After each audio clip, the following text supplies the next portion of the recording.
नमस्कार मित्रांनो, श्री स्वामी समर्थ। आजचा विषय अतिशय संवेदनशील आहे आणि कदाचित हा प्रश्न प्रत्येक हिंदू महिलेच्या मनात आयुष्यात किमान एकदा तरी आला असेल। मासिक पाळी असताना देवाची पूजा करावी का? देवघरात जावे का? मंदिरात दर्शन घ्यावे का? व्रत, उपवास, पारायण, जप, आरती, दिवा लावणे, तुळशीची पूजा हे सर्व करता येते की नाही? काही लोक म्हणतात अजिबात नाही, हे पाप आहे, तर काही म्हणतात देव सर्वांचा आहे, देवाला भावना महत्वाची। मग नेमकं खरं कोणाचं? जर पूजा केली तर खरंच दोष लागतो का? देव रागवतो का? पाळीमध्ये देवाचं नाव घेतलं तर चालतं का? मंदिरात गेलो तर पाप होतं का? तुळशीला हात लावला तर दोष लागतो का? सत्यनारायण पूजा, गुरुचरित्र, शिवलीलामृत, श्री भगवद्गीता, श्री विष्णू सहस्रनाम, रामरक्षा यांचं वाचन करता येतं का? की हे सर्व केवळ परंपरा आहेत? आज आपण याची माहिती संपूर्ण पाहणार आहोत। कोणी म्हणतं करा, कोणी म्हणतं करू नका, पण फार कमी लोक शांतपणे सांगतात की ग्रंथ जे आहेत ते नेमकं काय सांगतात, परंपरा काय सांगते, विज्ञान काय सांगतं आणि आजच्या काळात योग्य समतोल काय असू शकतो। मित्रांनो, आजचा हा व्हिडिओ कोणाचा किंवा कोणाची श्रद्धा दुखवण्यासाठी नाही, कोणाला चुकीचं किंवा बरोबर ठरवण्यासाठी नाही, तर सत्य समजून घेण्यासाठी आहे। कारण प्रत्येक घराची परंपरा ही वेगळी आहे, प्रत्येक कुटुंबाचे नियम वेगळे आहेत, प्रत्येक संप्रदायाचे विचार वेगळे आहेत आणि प्रत्येक मंदिराची परंपराही वेगळी असू शकते। म्हणून आज आपण कोणत्याही टोकाची भूमिका घेणार नाही। आज आपण पाहणार आहोत धर्म काय सांगतो, आचार काय सांगतात, विज्ञान काय सांगतं आणि अनेक संत, विद्वान आणि अभ्यासक या विषयाकडे कसे पाहतात। या व्हिडिओमध्ये आपण जाणून घेणार आहोत मासिक पाळी म्हणजे नेमकं काय, धर्मात रजस्वला म्हणजे काय, पूजा करता येते का आणि देवळात जाता येतं का, देवाचं नाव घ्यायला हरकत आहे का, उपवास सुरू असेल तर काय करावं, पारायण थांबवावं का, दिवा लावावा का, तुळशीला पाणी घालावं का, देवघरात प्रवेश करावा का, कोणते नियम परंपरेतून आले आणि कोणत्या गोष्टी विज्ञान मान्य करत नाही, या सर्व प्रश्नांची उत्तर आपण एका मागोमाग एक कोणतीही घाई न करता समजून घेणार आहोत। मित्रांनो, एक गोष्ट सुरुवातीलाच लक्षात ठेवा, श्रद्धा ही वैयक्तिक असते आणि परंपरेचा आदरही तितकाच महत्त्वाचा असतो, पण श्रद्धेबरोबर योग्य माहिती असणंही तितकंच आवश्यक आहे। कारण भीतीतून धर्म जगू नये, समजून धर्म जगावा। म्हणूनच शेवटपर्यंत हा व्हिडिओ नक्की पहा, कारण शेवटी मी तुम्हाला असा निष्कर्ष सांगणार आहे जो कदाचित आजपर्यंत तुम्ही कुठेही ऐकला नसेल आणि या विषयावर तुमच्या मनात असलेल्या जवळजवळ सर्व शंका दूर होतील। चला तर मग कोणताही पूर्वग्रह न ठेवता धर्म, परंपरा, आचार आणि विज्ञान या चौघांच्या प्रकाशात या विषयांचा शांतपणे विचार करूया। व्हिडिओची सुरुवात करूया। मासिक पाळी म्हणजे पहिल्या भागात जे पाहिलेलं आहे आपण, कारण मूळ अर्थ समजला तर पुढचे अनेक गैरसमज आपोआपच दूर होतात। मासिक पाळी म्हणजे निसर्गाचा नियम। सर्वप्रथम एक गोष्ट स्पष्ट समजून घ्या, मासिक पाळी हा कोणताही रोग नाही, तो कोणताही दोष नाही किंवा तो कोणताही शाप नाही, तर ही स्त्रीच्या शरीरातील एक नैसर्गिक जैविक प्रक्रिया आहे। ज्या स्त्रीच्या शरीरात भविष्यात मातृत्वाची क्षमता निर्माण होते त्या प्रक्रियेचा हा एक महत्त्वाचा भाग आहे आणि दर महिन्याला शरीर गर्भधारणेची तयारी करतं। गर्भधारणा झाली नाही तर गर्भाशयाच्या आतील अस्तर नैसर्गिकरित्या बाहेर पडतं, यालाच आपण मासिक पाळी म्हणतो। म्हणूनच ही निसर्गाने दिलेली प्रक्रिया आहे, ईश्वराने निर्माण केलेल्या शरीराचा हा एक भाग आहे। यात लाज वाटण्यासारखं काही नाही किंवा अभिमान बाळगण्यासारखंही काही वेगळं नाही। ही जीवनचक्राची एक सामान्य प्रक्रिया आहे। मग धर्मात रजस्वला हा शब्द का आला? आता प्रश्न पडतो, जर ही नैसर्गिक प्रक्रिया आहे तर धर्मात तिच्यासाठी वेगळे नियम का सांगितले? धर्मग्रंथामध्ये रजस्वला हा शब्द आढळतो। याचा साधा अर्थ, ज्या स्त्रीला मासिक पाळी सुरू आहे ती, पण या शब्दाचा अर्थ अपवित्र स्त्री असा नसतो। काळाच्या ओघात अनेक शब्दांचे अर्थ बदलत गेले आणि काही ठिकाणी चुकीच्या समजुतीही निर्माण झाल्या। प्राचीन काळातील परिस्थिती समजून घ्या. आज आपल्या घरात स्वच्छ बाथरूम आहेत, सॅनिटरी पॅड आहेत, स्वच्छ पाणी आहे, औषधे आहेत, आरामदायी व्यवस्था आहे. पण हजारो वर्षापूर्वी अशी परिस्थिती नव्हती. त्या काळात महिलांना शेती, स्वयंपाक, जनावरांची देखभाल, पाणी भरणे, लाकूड आणणे, घरातील सर्व कामे करावी लागत. पाळी आली तरी विश्रांती मिळत नव्हती. अशा वेळी काही नियम तयार झाले जेणेकरून त्या महिलेला 4-5 दिवस विश्रांती मिळावी आणि अनेक अभ्यासकांच्या मते काही धार्मिक आचारांचा उद्देश महिलेला आराम मिळावा हा असू शकतो. मग हे नियम नंतर कठोर का झाले? काळ बदलला, पण काही ठिकाणी त्या विश्रांतीच्या नियमांचं रूपांतर बंधनांमध्ये झालं. विश्रांती हळूहळू मनाई झाली आणि मग हे करू नको, ते करू नको, देवाला हात लावू नको, हे पाप आहे, अशा अनेक गोष्टी लोकपरंपरेत वाढत गेल्या. परंतु सर्व हिंदू धर्म ग्रंथ जे एकाच शब्दात एकाच पद्धतीने हे नियम सांगतात असं नाही. म्हणूनच मतभेद दिसतात. आज तुम्ही जर 10 विद्वानांना विचारलं तर कदाचित 10 वेगवेगळी उत्तरं मिळतील. का? कारण कोणी स्मृती ग्रंथाचा आधार घेतो, कोणी भक्ती परंपरेचा, कोणी वेदांचा, कोणी आपल्या गुरुच्या शिकवणींचा, तर कोणी आपल्या घरच्या परंपरेचा. म्हणून सर्वांच्या उत्तरांमध्ये काही प्रमाणात फरक असू शकतो. धर्म म्हणजे फक्त नियम नाही. आपण अनेकदा धर्म म्हणजे फक्त हे करा, हे करू नका असं समजावतो. पण धर्माचा मूळ अर्थ आहे सदाचार, संयम, करुणा, सत्य आणि ईश्वराशी जोडलेलं जीवन. बाह्य नियम महत्त्वाचे असतात, पण मनाची शुद्धता त्याहून मोठी मानली जाते. अनेक संतांनीही वारंवार सांगितलं आहे, भावाशिवाय पूजा अपूर्ण आहे. आजच्या काळात काय करायला हवं? आज आपल्याकडे वैद्यकीय ज्ञान आहे, स्वच्छतेची साधनं आहेत आणि धर्माचा अभ्यास करण्याची संधीही आहे. म्हणून भीतीतून निर्णय घेऊ नका, समजून निर्णय घ्या. आपल्या घरातील परंपरेचा आदर करा, पण इतरांची परंपरा वेगळी असेल तर तिचाही आदर करा. कारण श्रद्धा कधीही वाद घालायला शिकवत नाही, ती समजून घ्यायला शिकवते. मित्रांनो, आज 2 महत्त्वाच्या गोष्टी समजून घेतल्या. पहिली, मासिक पाळी ही ईश्वराने निर्माण केलेल्या शरीरातील नैसर्गिक प्रक्रिया आहे आणि दुसरी, धर्मात या विषयावर एकच सर्वांना लागू होईल असा सार्वत्रिक नियम नाही. परंपरा, संप्रदाय आणि आचार यामध्ये फरक आढळतो. मासिक पाळीमध्ये देवाची पूजा केली तर पाप लागतं का? देव रागवतो का? देवघरात गेलो तर काही दोष होतो का? हा प्रश्न केवळ महिलांचाच नाही तर अनेक पुरुषांनाही पडतो. कारण घरात आई, पत्नी, मुलगी किंवा सून यांच्याबाबत निर्णय घेताना अनेकदा संभ्रम निर्माण होतो. आज आपण या प्रश्नांचं उत्तर शांतपणे आणि संतुलितपणे समजून घेऊ. सर्वप्रथम एक गोष्ट लक्षात ठेवा, आपल्या हिंदू धर्मात एकच पुस्तक नाही ज्यात प्रत्येक प्रश्नाचं अंतिम उत्तर दिलेलं आहे. आपल्याकडं वेद आहेत, उपनिषदे आहेत, पुराणे आहेत, स्मृती ग्रंथ आहेत, आगम आहेत आणि भक्ती परंपरा आहे. संत साहित्य आहे आणि प्रत्येकाची परंपरा, उद्देश आणि संदर्भ हा वेगळा आहे. म्हणून या विषयावरही सर्वत्र एकच मत आढळत नाही. काही परंपरा पूजा का टाळतात? भारतातील अनेक घरांमध्ये आजही अशी परंपरा आहे की मासिक पाळीच्या काळात महिला देवघरात जात नाहीत, मूर्तीला स्पर्श करत नाहीत किंवा पूजाविधी करत नाहीत. यामागे अनेक कारणे सांगितली जातात. काहींच्या मते हा शुचिर्भूत विधीपूर्वक शारीरिक शुद्धतेचा आचार आहे. काहींच्या मते त्या काळात महिलेला विश्रांती मिळावी म्हणून असे नियम होते. तर काही कुटुंबे हा नियम आजही श्रद्धेने पाळतात. जर तुमच्या घरात अशी परंपरा असेल तर कमेंट करून नक्की सांगा. तर तिचा आदर करणे चुकीचे नाही, कारण परंपरेचा आदर हा देखील आपल्या संस्कृतीचा एक भाग आहे. पण दुसरी बाजूही समजून घ्या. अनेक संतांनी आणि भक्ती परंपरेतील महान संतांनी वारंवार एकच संदेश दिला आहे, देवाला बाह्य रूपापेक्षा अंतःकरणातील भक्ती अधिक प्रिय असते. संत तुकाराम म्हणतात, भावाशिवाय भक्ती अपूर्ण आहे. संत ज्ञानेश्वर महाराजांनीही अंतःकरणाच्या शुद्धतेला अधिक महत्त्व दिलं. भगवंताला अहंकार नको, द्वेष नको, खोटेपणा नको, तर प्रेम, श्रद्धा आणि समर्पण हवं. यामुळे अनेक भक्ती परंपरांमध्ये ईश्वराचं नामस्मरण कोणत्याही अवस्थेत करता येतं असा दृष्टिकोन आढळतो. देव खरंच रागवतो का? हा प्रश्न खूप महत्त्वाचा आहे. अनेक लोक भीती दाखवतात. पूजा केली तर देव रागवेल, देव शिक्षा करेल.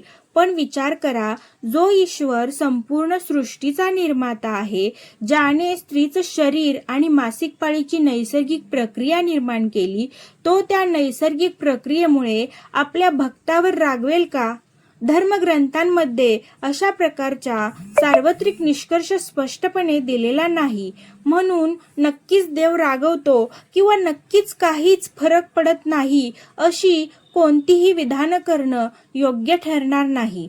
मग महिलांनी काय करावं याचं उत्तर एका वाक्यात देता येणार नाही. जर तुमच्या घरात अनेक पिढ्यांपासून विशिष्ट आचार पाळले जात असतील आणि तुम्ही श्रद्धेने ते पाळत असाल तर त्याचा आदर करा. परंतु जर दुसऱ्या घरात वेगळी परंपरा असेल आणि तिथे महिलांना पूजा करण्यास मनाई नसेल तर त्यांची श्रद्धा ही तितकीच मान्य आहे. धर्म आपल्याला इतरांच्या श्रद्धेचा अपमान करायला शिकवत नाही. भीती आणि श्रद्धा यातील फरक. एक गोष्ट नेहमी लक्षात ठेवा, भीतीमुळे केलेला धर्म आणि प्रेमामुळे केलेली भक्ती यात खूप मोठा फरक असतो. जर एखादी महिला फक्त भीतीमुळे स्वतःला दोष देत असेल, मी देवाजवळ गेले तर काही वाईट होईल, तर तिने या विषयाचा शांतपणे विचार करणं आवश्यक आहे. श्रद्धा म्हणजे विश्वास, अंध भीती म्हणजे श्रद्धा नाही. सर्वात महत्त्वाची गोष्ट, आज अनेक महिला स्वतःलाच प्रश्न विचारतात, मी अपवित्र आहे का? या प्रश्नाचं उत्तर अत्यंत स्पष्ट आहे. मासिक पाळी ही नैसर्गिक शारीरिक प्रक्रिया आहे. त्यामुळे स्त्रीचं मानवी मूल्य, सन्मान किंवा ईश्वराशी असलेलं नातं हे कमी होत नाही. मात्र काही धार्मिक आचार आणि विधींमध्ये विशिष्ट परंपरा असू शकतात. त्या परंपरा पाळायच्या की नाही हे आपल्या कुटुंबांच्या, गुरूंच्या किंवा संप्रदायाच्या मार्गदर्शनानुसार ठरवता येतं. मित्रांनो, आज आपण एक अतिशय महत्त्वाची गोष्ट समजून घेतली. मासिक पाळीमध्ये पूजा करण्याबाबत सर्व हिंदू परंपरांमध्ये एकच नियम नाही. काही परंपरा पूजाविधी टाळतात, काही परंपरा मनोभावे भक्ती करण्यास मान्यता देतात. पण कोणत्याही परिस्थितीत दुसऱ्याच्या श्रद्धेची थट्टा किंवा अपमान करू नये. आजपर्यंत आपण एक महत्त्वाची गोष्ट समजून घेतली आहे. मासिक पाळीमध्ये पूजा करण्याबाबत प्रत्येक परंपरेचे नियम हे सारखे नाहीत.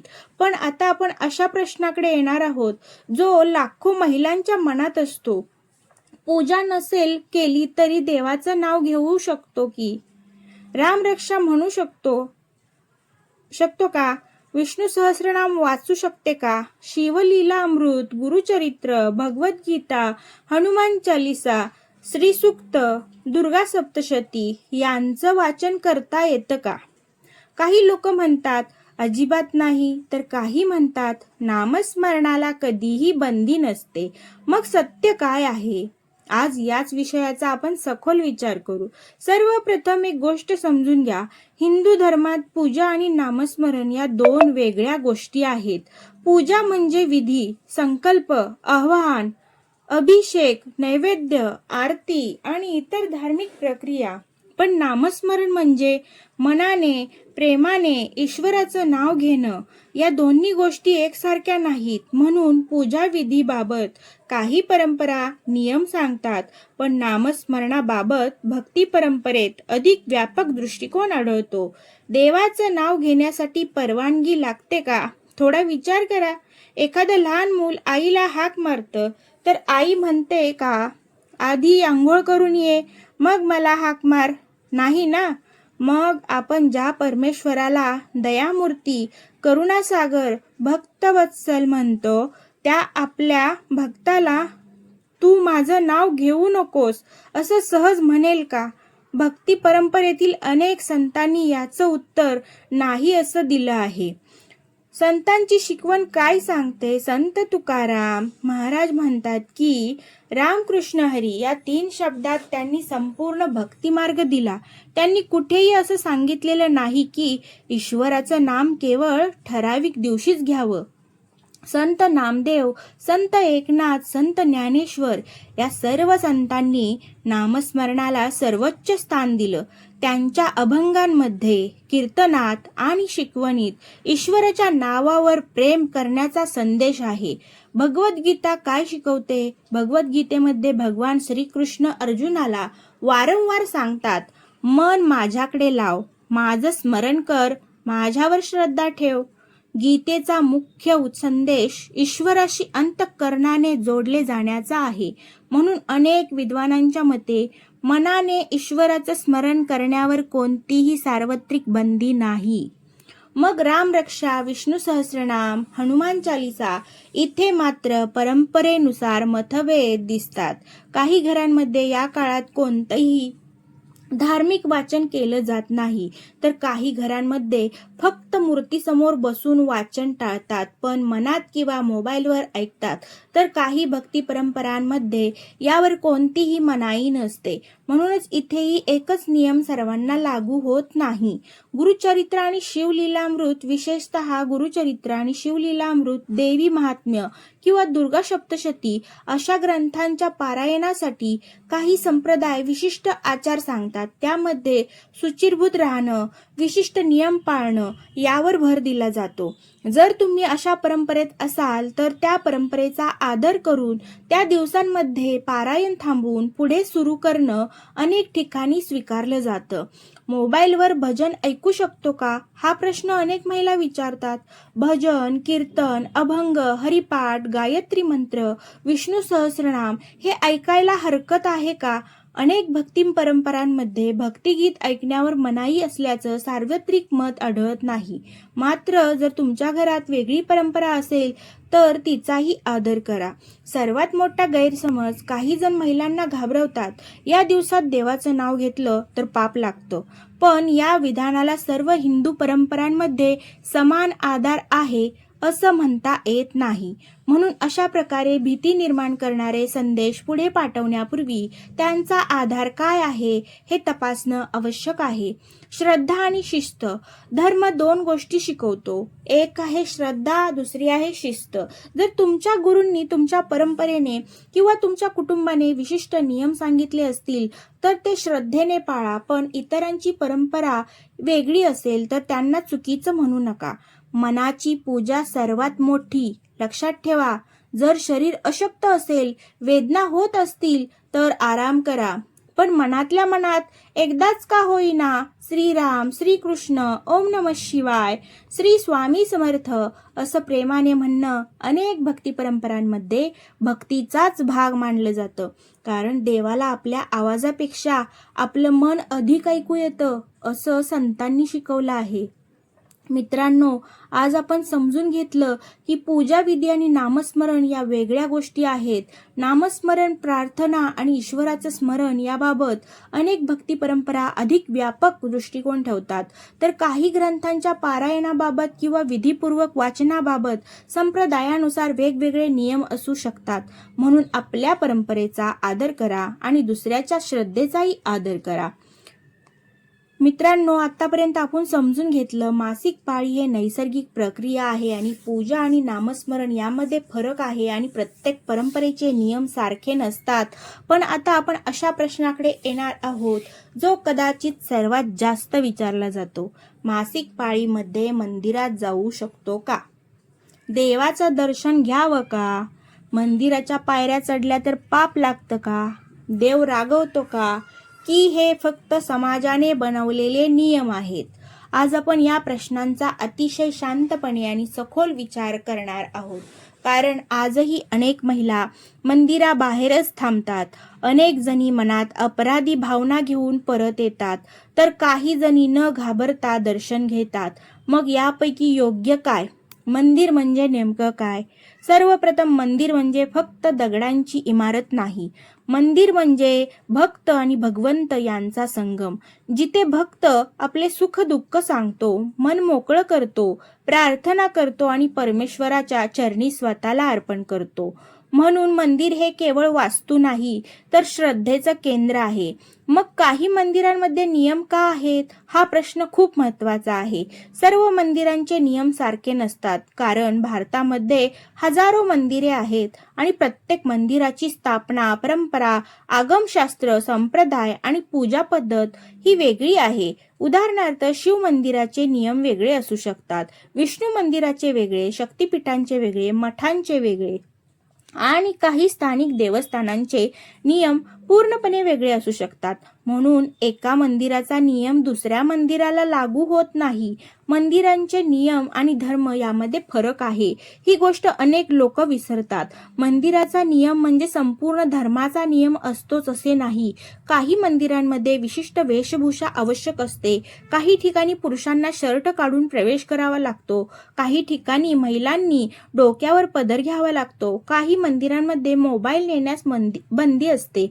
याचा अर्थ ज्यांनी हे पाळलं नाही ते धर्मबाह्य झाले असं होत नाही. त्याचप्रमाणे काही मंदिरांमध्ये मासिक पाळीबाबत विशिष्ट नियम असू शकतात. ते त्या मंदिराच्या परंपरेचा भाग असू शकतात. जर मंदिराने नियम सांगितला असेल, तर समजा एखाद्या देवस्थानाने आपल्या परंपरेनुसार विशिष्ट नियम सांगितले आहेत, तर त्या मंदिरात जाताना त्या नियमांचा आदर करणं हेच योग्य ठरतं. कारण आपण जेव्हा कोणाच्याही घरी जातो तेथील नियम पाळतो, तसंच देवस्थानाची परंपराही आदराने स्वीकारावी. याचा अर्थ कोणी कमी आणि कोणी जास्त असा अजिबात होत नाही. पण सर्व मंदिरांमध्ये अशी मनाई असते का? नाही, ही गोष्ट लक्षात ठेवा. भारतातील अनेक मंदिरांमध्ये मासिक पाळीबाबत कोणतीही सार्वजनिक मनाई नसते. महिला दर्शन घेतात, प्रार्थना करतात आणि शांतपणे परत येतात. म्हणून सर्व मंदिरांमध्ये बंदी असते हे विधान योग्य नाही. दर्शन आणि पूजा यात फरक आहे. अनेक वेळा लोक या दोन गोष्टी एकच समजतात. दर्शन म्हणजे भगवंताला नमस्कार करणे, पूजा म्हणजे विधीपूर्वक सेवा करणे. काही ठिकाणी पूजेबाबत नियम असू शकतात, पण दर्शनाबाबत वेगळा दृष्टिकोन असू शकतो. म्हणून ही गोष्ट नेहमी वेगळी समजून घ्या. देव आपल्या भक्ताला नाकारतो का? एक क्षण डोळे बंद करून विचार करा. आई समोर मूल आलं तर आई विचारते का, तू योग्य अवस्थेत आहेस का? नाही, ती आधी मुलाला जवळ घेते.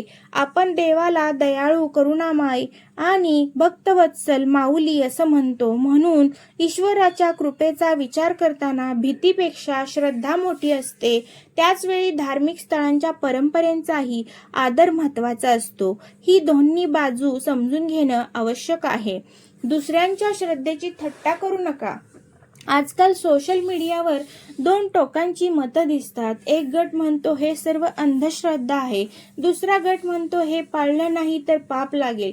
मित्रांनो, धर्म वाद घालायला शिकवत नाही, धर्म संयम शिकवतो. जर एखादी महिला स्वतःच्या श्रद्धेने 4 दिवस मंदिरात जाणं टाळत असेल, तर तिच्या श्रद्धेचा आदर करा. आणि जर दुसरी महिला तिच्या परंपरेनुसार दर्शन घेत असेल, तर तिचाही आदर करा. कारण दुसऱ्याच्या श्रद्धेचा अपमान करून कोणीही धार्मिक होत नाही. सर्वात मोठा प्रश्न मग शेवटी काय करावं? उत्तर खूप सोपं आहे. आपल्या घरच्या परंपरेचा आदर करा. ज्या मंदिरात जाता त्या मंदिराचे नियम जाणून घ्या आणि भीतीमुळे नाही तर समजून निर्णय घ्या. दुसऱ्यावर आपली मतं लादू नका. मित्रांनो, आज आपण समजून घेतलं की सर्व मंदिरांचे नियम हे सारखे नसतात. काही मंदिरांमध्ये विशिष्ट परंपरा असतात, तर अनेक ठिकाणी सार्वजनिक मनाई नसते. म्हणून मंदिराच्या ज्या परंपरा आहेत त्यांचा आदर करा. आपल्या घरच्या आचारांना आदर करा आणि इतरांच्या श्रद्धेचाही सन्मान करा. मासिक पाळीमध्ये व्रत, उपवास आणि सण आले तर काय करावे? आतापर्यंत आपण हे सर्व पाहिलं.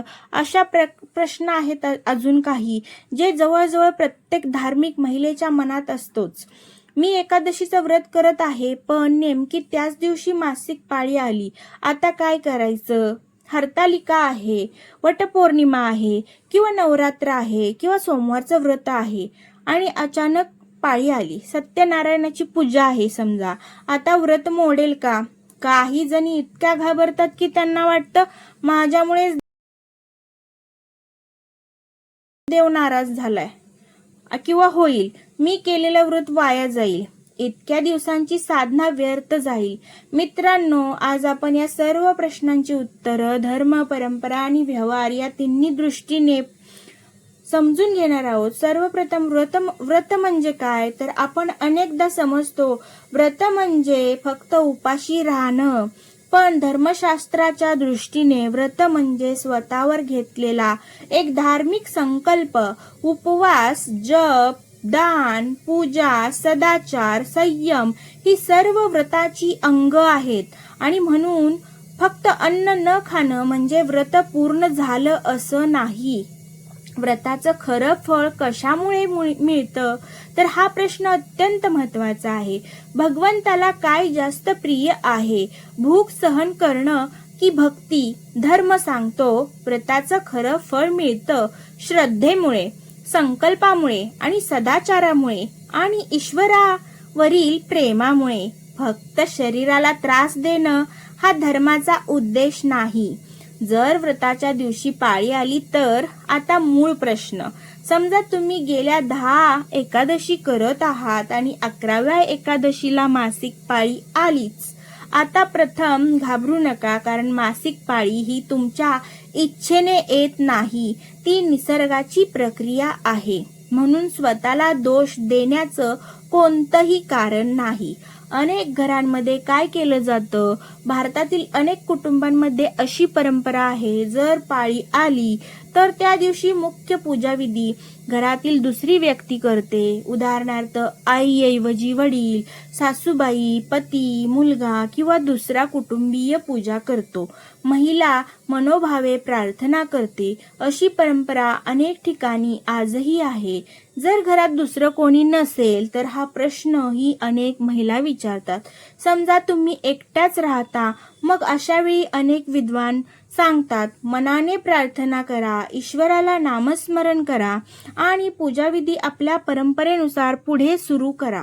याबाबत एकच सार्वत्रिक नियम नाही. उपवास करावा की नाही? आता दुसरा महत्वाचा प्रश्न.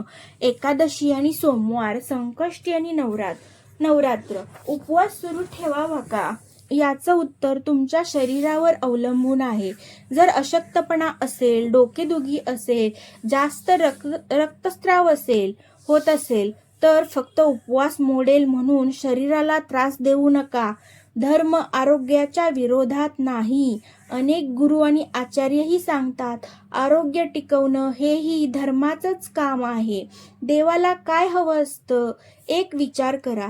जर एखादी महिला तीव्र वेदना सहन करत फक्त भीतीपोटी उपाशी राहिली तर देवाला त्यातून आनंद मिळेल का? की ती निरोगी राहावी आणि प्रेमाने त्यांचं स्मरण करावं हे अधिक महत्वाचं असेल? हा विचार प्रत्येकाने स्वतः करावा. सत्यनारायण पूजा असेल तर हा प्रश्नही खूप विचारला जातो. समजा घरात आधीच पूजा ठरलेली आहे, आता पाळी आली, काय करावं?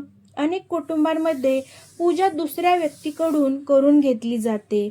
काही ठिकाणी तारीख बदलली जाते तर काही ठिकाणी महिला दुरून नमस्कार करते. ही सर्व परंपरांनुसार बदलणारी गोष्ट आहे. नवरात्र, हरतालिका, वटसावित्री या व्रतांमध्ये अनेक घरांचे नियम अधिक काटेकोर असतात. म्हणून ज्या परंपरेत तुम्ही वाढलात त्या परंपरेनुसारच निर्णय घ्या. आणि जर संभ्रम असेल तर आपल्या गुरुकडून किंवा जाणकार पुरोहितांकडून मार्गदर्शन घ्या. सर्वात मोठी चूक, काही महिला स्वतःला दोष देतात, रडतात, म्हणतात देवाने माझी परीक्षा घेतली. नाही, असं समजू नका. मासिक पाळी ही शिक्षा नाही, ती निसर्गाचा नियम आहे. धर्माचा खरा संदेश धर्म आपल्याला शिकवतो. श्रद्धा ठेवा, सदाचार ठेवा, संयम ठेवा, पण स्वतःचा द्वेष करू नका. देव करुणेचा सागर आहे, भीतीचा नाही.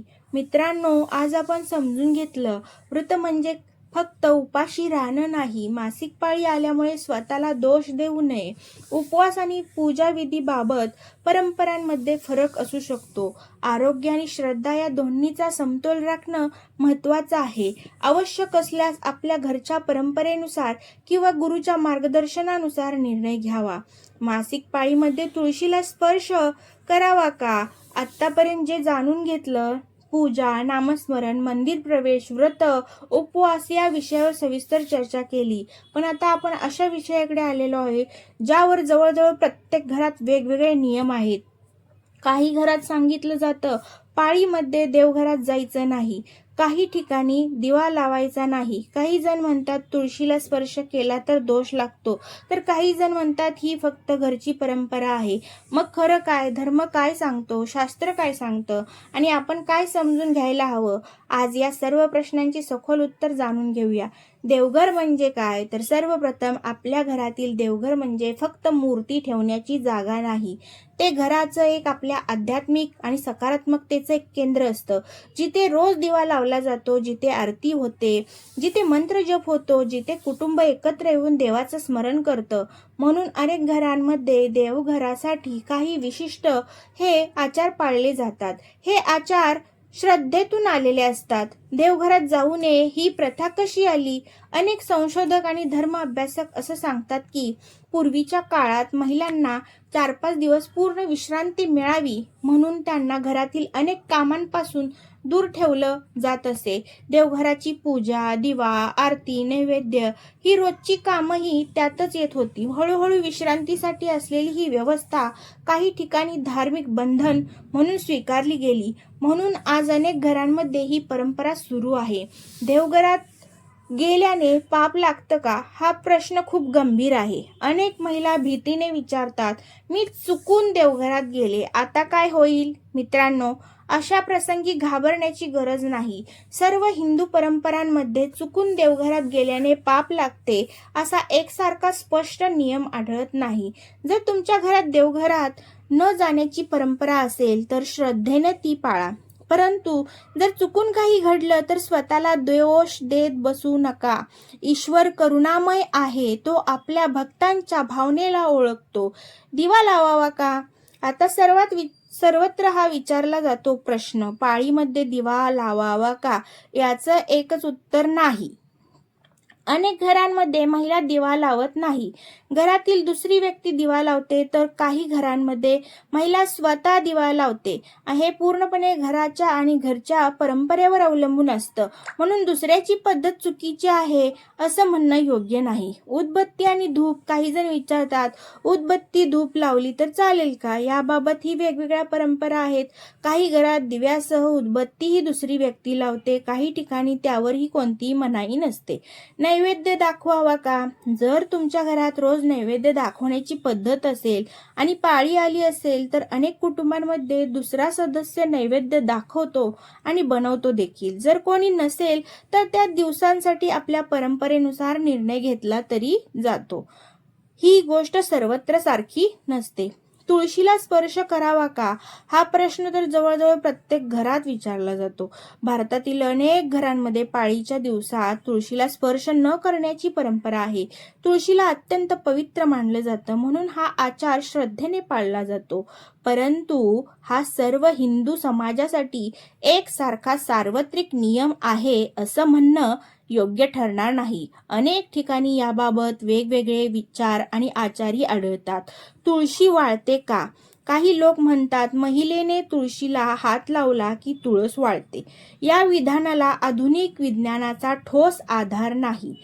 झाड वाळण्यामागे पाणी, सूर्यप्रकाश, माती, रोग, कीड अशी अनेक नैसर्गिक कारणं असू शकतात. म्हणून अशा गोष्टींमुळे महिलांमध्ये भीती निर्माण करू नये. देव भावना पाहतो की नियम? हा प्रश्न प्रत्येकाने स्वतःला विचारावा. आपण देवाला भावाचा भुकेला म्हणतो, याचा अर्थ भावना महत्वाची नाहीत का? नक्कीच आहेत, पण धर्मात आचारासहित स्थान आहे. म्हणजेच भावना आणि आचार या दोन्हीचा समतोल ठेवणं आवश्यक आहे. घरात मतभेद असतील तर, समजा सासूबाई म्हणतात देवघरात जाऊ नको आणि मुलगी म्हणते याला वैज्ञानिक आधार नाही, अशा वेळी वाद घालून प्रश्न सुटत नाही. श्रद्धेचा आदर आणि परस्पर संवाद हेच योग्य उत्तर आहे. धर्म कधीही कुटुंबात भांडण निर्माण करायला शिकवत नाही. भीती की भक्ती मित्रांनो, जर तुम्ही देवापासून भीतीमुळे दूर राहत असाल तर एकदा स्वतःला विचारा, मी देवाला घाबरते की देवावर प्रेम करते? भक्तीचा पाया भीती नसून विश्वास असतो. आज आपण समजून घेतलंय, देवघर किंवा तुळस नैवेद्य याबाबत घराघरांच्या परंपरा वेगवेगळ्या असू शकतात. अनेक आचार हे कुटुंब परंपरेचा भाग आहेत. त्यांना सर्वांसाठी एकसारखा धर्मनियम मानणं योग्य नाही.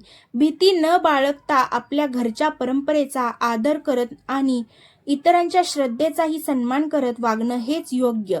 मासिक पाळी ही नैसर्गिक प्रक्रिया आहे, त्यामुळे महिलांचा सन्मान आणि श्रद्धा कमी होत नाही. मासिक पाळीमध्ये स्वयंपाक करावा का? मासिक पाळीमध्ये या विषयाकडे आपण ज्यावर आजही प्रत्येक घरात वेगवेगळे नियम आहेत. काही घरात सांगितलं जातं पाळीमध्ये स्वयंपाक करायचा नाही. काही ठिकाणी म्हणतात लोणच्याला हात लावू नको, ते खराब होतं. कोणी म्हणतं केस धुवायचे नाहीत, तर काही जण म्हणतात रोज स्नान करायला हवंच. मग यापैकी खरं काय? धर्म काय सांगतो, विज्ञान काय सांगतं आणि आपण कोणत्या गोष्टी समजून घ्यायला हव्यात? आज आपण या प्रत्येक प्रश्नाचं उत्तर शांतपणे जाणून घेणार आहोत. पाळीमध्ये स्वयंपाक करावा का? हा प्रश्न जवळजवळ प्रत्येक महिलेला कधी ना कधी पडतो, विशेषतः लग्नानंतर. अनेक घरांमध्ये वेगवेगळे नियम असल्यामुळे गोंधळ वाढतो. पूर्वीच्या काळात महिलांना दिवसभर चुलीपुढे बसून स्वयंपाक करावा लागायचा. धूर, उष्णता, थकवा, पाणी भरणं, धान्य दळणं ही सर्व कामं खूप कष्टाची होतं. त्यामुळे मासिक पाळीच्या दिवसात महिलांना त्रास होत असल्यामुळे त्यांना या कामातून काही दिवस विश्रांती देण्याची प्रथा अनेक ठिकाणी सुरू झाली. म्हणून काही घरांमध्ये आजही पाळीच्या काळात दुसरी व्यक्ती स्वयंपाक करते. हा अनेकदा विश्रांतीचा आचार होता. विज्ञान काय सांगतं? आधुनिक वैद्यक शास्त्राच्या दृष्टीने मासिक पाळीमुळे अन्न अपवित्र होतं किंवा महिलेने बनवलेलं अन्न खाऊ नये असा कोणताही वैज्ञानिक पुरावा उपलब्ध नाही. जर महिला निरोगी असेल, स्वच्छता पाळत असेल, हात व्यवस्थित धुत असेल तर स्वयंपाक करण्यास वैद्यकीय दृष्ट्या मनाई नाही. मग काही घरात आजही मनाई का आहे? याचं उत्तर परंपरा. अनेक कुटुंबांनी हा नियम श्रद्धेने जपला आहे. म्हणून जर तुमच्या घरात ही परंपरा असेल तर तिचा आदर करा. परंतु ज्या घरात अशी परंपरा नाही त्यांना चुकीचं म्हणू नका. धर्म आपल्याला परस्पर सन्मान शिकवतो. लोणच्याला हात लावला तर ते खराब होतं का? हा भारतातील सर्वात प्रसिद्ध समज आहे. कितीतरी महिलांना आजही सांगितलं जातं लोणच्याला हात लावू नको. पण याचा विचार करूया, लोणचं का खराब होतं? जर त्यात ओलावा गेला, स्वच्छता नसेल, बुरशी आली, मीठ किंवा तेलाचं प्रमाण चुकलं तर लोणचं खराब होऊ शकतं. परंतु मासिक पाळीमुळेच लोणचं खराब होतं याचा आधुनिक विज्ञानाला ठोस पुरावा नाही. यामुळे या विषयावर भीती निर्माण करण्याऐवजी स्वच्छतेवर भर देणं अधिक योग्य आहे. केस धुवावेत का? आता आणखी एक मोठा प्रश्न. काही जण म्हणतात पाळीमध्ये केस धुवू नयेत, तर काही डॉक्टर सांगतात स्वच्छता राखा. मग योग्य काय? आधुनिक आरोग्यानुसार गरज वाटल्यास केस धुण्यास मनाई नाही. उलट स्वच्छता आणि आराम यामुळे अनेक महिलांना चांगलं वाटतं. मात्र जर शरीर खूप अशक्त असेल, ताप असेल किंवा तब्येत ठीक नसेल तर विश्रांती घेणं अधिक योग्य ठरेल. स्नान करावं का? काही जुन्या समजुतींमध्ये पहिल्या दिवशी स्नान करू नये असं सांगितलं जात असे, परंतु आजच्या काळात बहुतेक वैद्यकीय तज्ज्ञ किंवा घरच्या व्यक्ती नियमित स्वच्छता राखण्याचा सल्ला देतात. दररोज स्नान करा, ताजेतवाने वाटतं, स्वच्छता राहते आणि संसर्गाचा धोका कमी होण्यास मदत होते.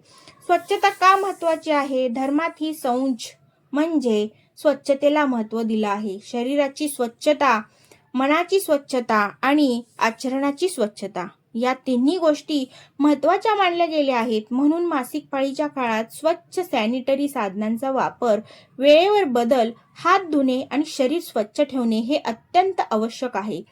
विश्रांती का घ्यावी?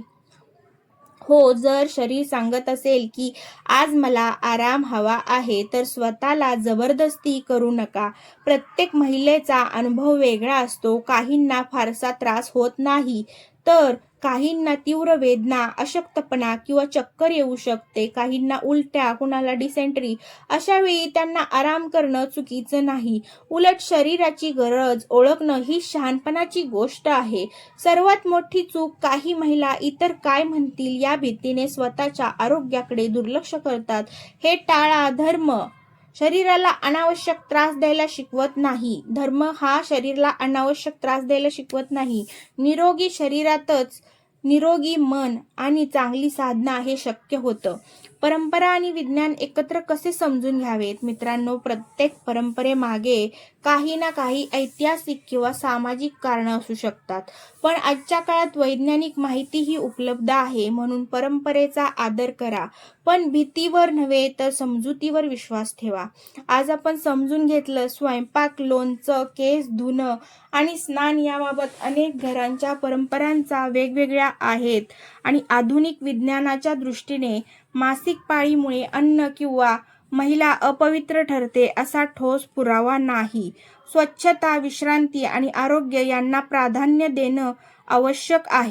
आपल्या घरच्या परंपरेचा आदर करताना चुकीच्या भीती आणि गैरसमजांपासून दूर राहणंही तितकंच महत्त्वाचं आहे. मासिक पाळीमध्ये महिलांनी काय करावे आणि काय टाळावे? तर ठीक आहे, पण या 4-5 दिवसात नेमकं काय करायचं? कोणत्या गोष्टी करायला हव्यात किंवा कोणत्या गोष्टी टाळायला हव्यात? धर्मही पाळायचा आहे आणि आरोग्याचीही काळजी घ्यायची आहे. मग योग्य मार्ग कोणता? आज आपण याचं उत्तर पाहणार आहोत. सर्वप्रथम स्वतःला दोष देऊ नका. मित्रांनो, या 4-5 दिवसात सर्वप्रथम मोठी चूक कोणती होते माहिती आहे? महिला स्वतःलाच दोष देतात. माझ्यामुळे पूजा राहिली, माझ्यामुळे व्रत बिघडलं, माझ्यामुळे देव नाराज झाला असेल. हा विचार मनातून पूर्णपणे काढून टाका. कारण मासिक पाळी हा तुमचा दोष नाही, ती तुमची चूक नाही, ती तुमच्या इच्छेने आलेली नाही, ती निसर्गाची प्रक्रिया आहे. ईश्वराने निर्माण केलेल्या शरीराचा तो एक भाग आहे. म्हणून स्वतःला अपराधी समजणं चुकीचं आहे. शरीराचं ऐका. आपल्या शरीरापेक्षा मोठा डॉक्टर कोणी नाही. जर शरीर सांगत असेल आज आराम हवा आहे तर आराम करा. जबरदस्तीने दिवसभर उभं राहणं, जड काम करणं, उपाशी राहणं यामुळे त्रास वाढू शकतो. धर्म शरीराचा छळ करायला शिकवत नाही. योग्य आहार घ्या. या दिवसात शरीरातून रक्तस्राव होत असल्यामुळे काही महिलांना अशक्तपणा जाणवतो. म्हणून पुरेसं पाणी प्या, लोहयुक्त आहार घ्या, हिरव्या भाज्या, फळं, डाळी, पौष्टिक अन्न याकडे लक्ष द्या. जर डॉक्टरांनी औषधं दिली असतील तर ती वेळेवर घ्या. स्वच्छता ही सर्वात मोठी पूजा. धर्मात शरीर शुद्धीला खूप महत्त्व दिलं आहे. आजच्या काळात सॅनिटरी पॅड किंवा इतर स्वच्छ साधनांचा योग्य वापर, वेळेवर बदल, हात स्वच्छ धुणं हे सर्व अत्यंत आवश्यक आहे. स्वच्छता ही केवळ आरोग्याची नाही तर संस्काराचीही ओळख आहे. मानसिक शांतता राखा. अनेक महिलांना या दिवसात चिडचिड, भावनिक ताण, रडू येणं किंवा मन अस्वस्थ होणं असा अनुभव येऊ शकतो. अशा वेळी स्वतःवर राग करू नका. थोडा आराम करा. आवडतं संगीत ऐका, भक्तिगीते ऐका किंवा शांतपणे देवाचं स्मरण करा. मन शांत ठेवण्याचा प्रयत्न करा. आपल्या परंपरेचा आदर करा. जर तुमच्या घरात 4 दिवसात देवघरात न जाण्याची प्रथा असेल तर वाद घालण्याची गरज नाही. श्रद्धेने ती पाळा आणि जर दुसऱ्या घरात अशी परंपरा नसेल तर त्यांचाही आदर करा. कारण धर्म दुसऱ्याला कमी लेखायला शिकवत नाही. अंधश्रद्धेपासून सावध राहा. आज सोशल मीडियावर अनेक संदेश फिरतात. हे केलं तर मोठं पाप, हे केलं तर आयुष्यभर दुर्दैव, देव शिक्षा करेल. अशा भीतीदायक गोष्टी वाचून तुम्ही घाबरू नका. कोणतीही माहिती स्वीकारण्यापूर्वी तिचा आदर काय आहे किंवा आधार काय आहे हे तपासा. धर्म भीतीवर नाही तर एक विवेकावर उभा आहे. कुटुंबाने काय करावं हा विषय फक्त महिलांचा नाही. घरातील पुरुषांनी, मुलांनी आणि इतर सदस्यांनीही या दिवसात महिलांना समजून घ्यायला हवं. जर पत्नीला त्रास होत असेल तर पतीने मदत करावी, जर आईला त्रास होत असेल तर मुलांनी घरकामात हातभार लावावा. हीच खरी सेवा आहे. धर्म सेवा शिकवतो. मुलींना योग्य माहिती द्या. आजही अनेक मुली पहिल्यांदा पाळी आल्यावर घाबरतात, कारण त्यांना योग्य माहिती दिलेली नसते. त्यांना सांगायला हवं, ही लाज वाटण्याची गोष्ट नाही, ही शिक्षा नाही, ही अपवित्रता नाही, ही स्त्रीच्या शरीरातील एक नैसर्गिक प्रक्रिया आहे आणि त्याचबरोबर घरची परंपरा काय आहे हे ही प्रेमाने समजावून सांगायला हवं. सर्वात मोठा धर्म कोणता, जर तुम्ही मला विचाराल या संपूर्ण विषयातून सर्वात मोठा धर्म कोणता, तर ती एकच उत्तर देईन की दुसऱ्याचा सन्मान. आणि ज्या महिला परंपरा पाळतात त्यांचाही आदर करा, ज्या वेगळा मार्ग स्वीकारतात त्यांचाही आदर करा, कारण भक्तीमध्ये अहंकाराला स्थान नाही. मित्रांनो, आज आपण समजून घेतलं, स्वतःला कधीही दोष देऊ नका. शरीराला विश्रांतीची गरज असेल तर ती द्या. स्वच्छता आणि आरोग्याला प्राधान्य द्या. अंधश्रद्धेपेक्षा विवेक आणि योग्य माहिती स्वीकारा. आपल्या परंपरेचा आदर करा, पण इतरांच्या श्रद्धेचाही सन्मान करा. धर्माचा खरा संदेश म्हणजे करुणा, समजूतदारपणा आणि परस्पर आदर. मासिक पाळीबाबत धर्मग्रंथ नेमके काय सांगतात?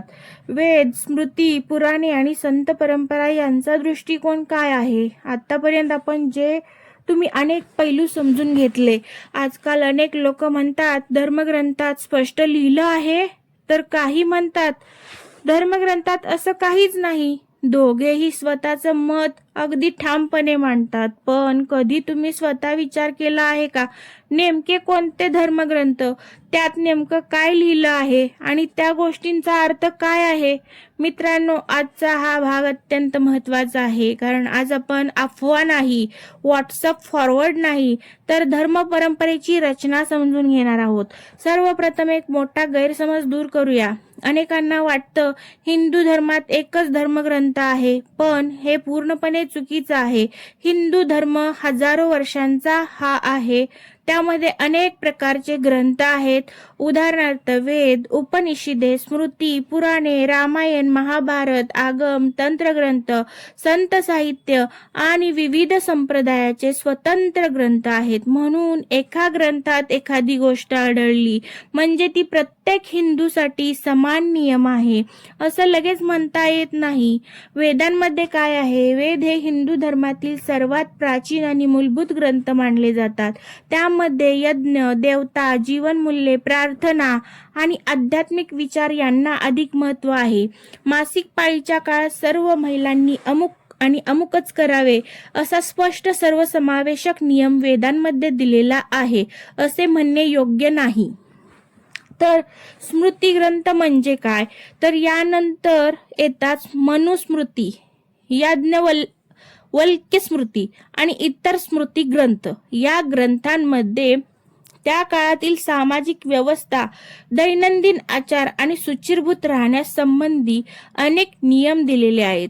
यामध्ये रजस्वला स्त्री या विषयाचाही उल्लेख आढळतो. मात्र हे लक्षात ठेवा, स्मृती ग्रंथ हे विशिष्ट काळातील समाज जीवन लक्षात घेऊन लिहिलं गेलं आहे आणि त्यामुळे त्याचा अभ्यास करताना त्यांचा ऐतिहासिक आणि सामाजिक संदर्भ समजून घेणं आवश्यक असतं.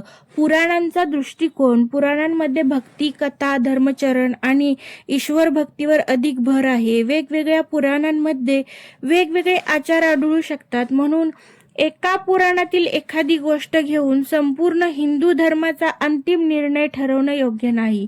आगमशास्त्र आणि मंदिर परंपरा. अनेक मोठ्या मंदिरांची पूजा आगमशास्त्रानुसार केली जाते. यामध्ये मंदिरातील पुजारी, पूजेचा वेळ, अभिषेक आणि देवस्थानातील अनेक नियम सांगितलेले असतात. यामुळे काही मंदिरांचे नियम इतर मंदिरांपेक्षा हे वेगळे असतात. म्हणून एका मंदिरात असलेला नियम दुसऱ्या मंदिरात असेलच असं नाही. संत परंपरा काय शिकवते? आता आपण महाराष्ट्राच्या संत परंपरेकडे पाहू. संत ज्ञानेश्वर महाराज, संत तुकाराम महाराज आणि संत ज्ञानदेव, संत एकनाथ महाराज या सर्व संतांनी भक्तीमध्ये भावाला सर्वोच्च स्थान दिलं. त्यांच्या अभंगामध्ये वारंवार एक संदेश मिळतो. ईश्वरापर्यंत पोहोचण्यासाठी अंतःकरण शुद्ध असणं, अहंकार नसणं आणि प्रेम असणं हे सर्वात महत्वाचं आहे. मग एवढे मतभेद का? हा प्रश्न आता सहज पडेल.